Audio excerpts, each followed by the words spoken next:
Magandang mga bossing, sa naghahanap po dyan ng SUV, automatic transmission na diesel engine mga boss at matipid sa fuel consumption. Ito na mga bossing, modelo 2024 na Isuzu MU-X mga bossing. Ito po mga bossing yung RS4A mga boss, RZ4E pala mga boss. 1.9 liters lang to mga bossing. Naka SUV ka na, and alam naman natin kapag Isuzu mga boss, sobra katibay niyan mga bossing pagdating sa diesel engine mga boss. Okay, then price nila dito mga bossing 1,425,000 mga boss. Kasama dyan yung transfer of ownership. Entry level to mga bossing, pero naka yan mga bossing, electronic parking assist, naka 10 inches touchscreen monitor mga boss. Yan, ang habol lang dito mga bossing kalimitan yung fuel consumption, kasi nga 1.9 lang ang makina nito mga bossing na naka-timing chain. So wala kang worry, walang underpower to mga boss. Okay, then naka all disc brake pa yan mga bossing. So sa interesado, presyo 1,425,000 kasama yung transfer of ownership. For the brand new price mga bossing, nasa 1,700 ang presyo nito, 1,725,000 mga boss. So dito mas makatipid ka na ng 300,000 mga boss. Kung interesado ka, eto pakita natin yung full review. Naka projector headlight, naka daytime running light yan mga bossing. And same time naka iconic design yung kanyang front grille. So ano na yan mga bossing, modern modern looks mga boss. Then coding net is Tuesday, ending form mga boss. Then sa side naka Dunlop tires R70 na mags. And yun nga, naka all disc brake yan mga bossing. So wala siya mga shadow gas-gas mga boss pagdating sa kanyang body, step board. Then sa kanyang side mirror, so kulay black yan mga boss. Hindi pa siya naka body color, pero yung datingan naman ang ganda, para sa nakatuto ng datingan mga boss. Kasi dito glossy yung kanyang front grille cover. Yan. Then dito naman sa baba makikita mo yung concept. Nagbibigay siya ng accent na kulay black pati dito sa side.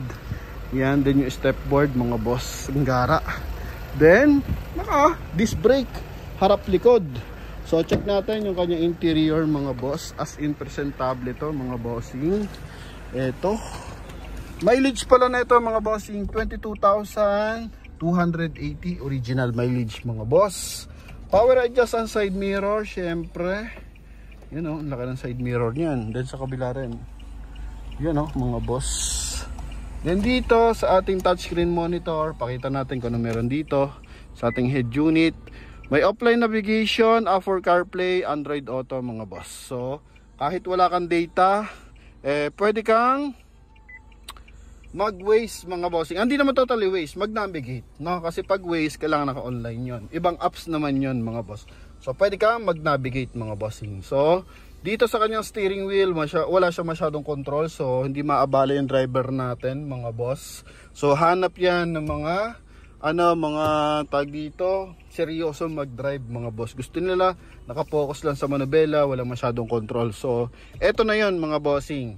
Okay, so para maiwasan yung disturbing pag nagda-drive, yan, pag sinabing, kuya pahinaan naman yung yung volume, so hindi na. Kahit yung front passenger na yung mag-adjust dito kasi nandito na yung mga controls, so hindi na maaabala yung driver. So safety driving mga boss. Nakapokus lang ang driver sa pagda-drive mga boss. Then dito meron siyang silver accent tsaka gray accent sa kanyang dashboard. Leather naman ang ibabaw. Sa side naman, silver tsaka gray din yung kanyang ornament accent. Pagdating sa upuan, ito mga boss. Ganda, para naka-racing seat mga boss. Yan. So, maluwag at spacious, legroom tsaka headroom.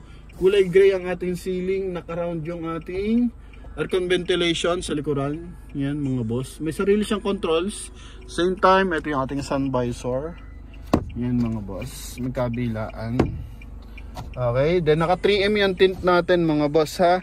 Pagandahan dito, 6-speed automatic transmission, Tiptronic. Pwede kang mag manual mode. Yan. So para makapag manual mode, apaka sa preno, dalhin mo lang dito. May button dito mga boss. Pindutin mo lang. Yan. So makikita mo yan dito sa ating meter cluster. Yan Taking ko. Then kabig sa kanan. Yan, so nakikita nyo mga boss, nagbabago. So dito yan mga bossing, oh. Yun, oh. Okay, so dyan ka magpe-primera. Ganito pala, primera, segunda. Ayan, oh. Yan, naka-primera yan mga boss, ha. Primera, tapos lalagyan mo ng segunda. Yan, ganyan mga bossing, ha. Then pagbabawas, dito naman. Yan, okay, so balik natin ng fork and discuss natin yung ibang parts pa mga boss. Okay, dito may maliit na lagay ng items mga boss. Dun sa baba yung ating glove box. Yan, bottled water holder, magkabilaan. Dito rin nakaano na to mga boss, auto hold, and same time meron din siyang ito, electronic parking assist na. So hindi na siya naka manual mga boss, na naka cable. Yan, so sa mga naghahanap ng ganyang specs mga boss, meron na tayo. Then dito mga boss, baka mamaya isipin nyo, bakit wala ka aircon yung likuran namin? So dito mga boss, may switch yan. So pwedeng i-on, pwedeng i-off ng driver. Yan, eto naman may 1, 2, 3 para sa headlight. So kung loaded tayo, nakatingala yung ating unit, ayaw natin makasakit sa mata ng ating mga kasalubong, lalo na paggabi. Eto, yan, pwede mong ibaba yung ilaw mo mga boss. Okay, so may concern tayo sa ibang kapwa natin nagda-drive mga boss. Okay, yan, hoping nakatulong. And punta tayo for second row. Eto yung second row natin. Dito parang two-tone datingan mga boss, oh. Dito sa likod, nakakaakit lang. LED yung ating tail light. Ito yung likod niyan. Ito yung switch ng aircon.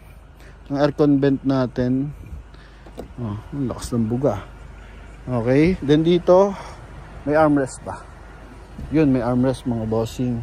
Bottled water holder natin. Yun, oh, garaw. Okay. Yan. Maluwag. Ha? Then sa likod, ito. Ito naka-valve, ito LED na yan. Pakita natin mga boss. Ilaw natin. Kasi ang ganda ng ilaw ng MUX, lalo na paggabi. Ito. Tingnan mo naman. Ganda ng karisma niyan mga bossing. Magkabilaan, tapos buo yung pangalan ng Isuzu. Grabe. Oh, may tow hook. May built-in tow hook. Makapal pa yung kanyang spare tire mga boss. Brand new nga eh. May mga balahibo pa, oh. Oh, pakita natin yung kanyang trunk compartment. Yan. Ito, hindi to kasama mga bossing, ha. Ladder namin to mga boss. Okay, so madali naman tong iangat. Yan, ganyan lang siya iangat mga boss. So ang gandahan, optional, dalawang upuan.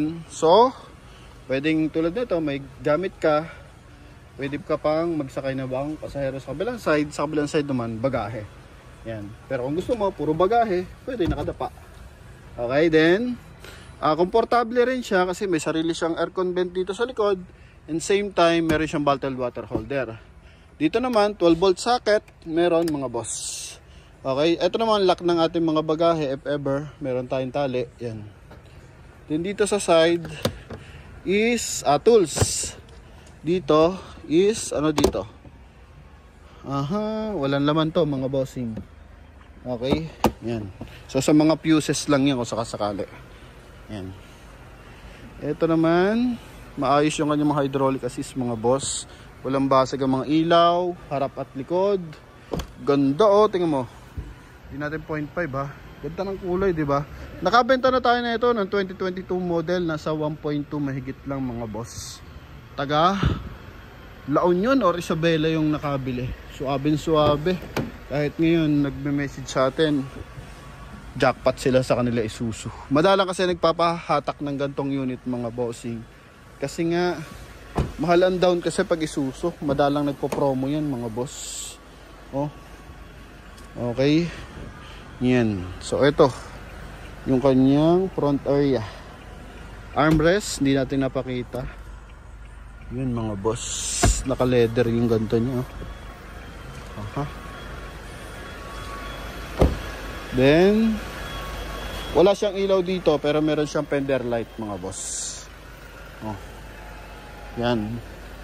Naka LED yung kanyang projector headlight mga boss. Then syempre, check natin yung kanyang engine bay mga boss. Marami magkaka-interest kasi Isuzu to mga bossing. Oh, apakatibay na ito. Oh. Ha? Ito mga boss. Tama, ganda ng kanyang mukha mga bossing. Ito. Oh. Yan oh. Sinilip ko, walang banggayan mga boss. Buo. 100% na hindi ito binaha mga bossing. Aha. Battery niya, ano lang to siguro, tag ito. Stock lang yan mga bossing. Pagka-release sa kasa. Kaya hindi siya naka-motolite. Okay, so ito yung kanyang engine displacement. Ayan o. Isuzu RZ4E diesel 1898cc mga boss, total of 1.9 liters diesel engine, turbo yan mga boss. Yan may kulay orange, yun yung line ng turbo mga boss. Okay, yan, ang ganda hatawin mga boss. Oh, economical na to, Euro 4 engine. Pagdating naman sa aircon, domestic engine mga boss. Ha? Yan. So sa mga naghahanap dyan, sa mga Isuzu lover, eto na mga boss, available tayo sa halagang 1,425,000 kasama yung transfer of ownership. So tawag na sa ating contact number mga boss. Thank you and bye bye.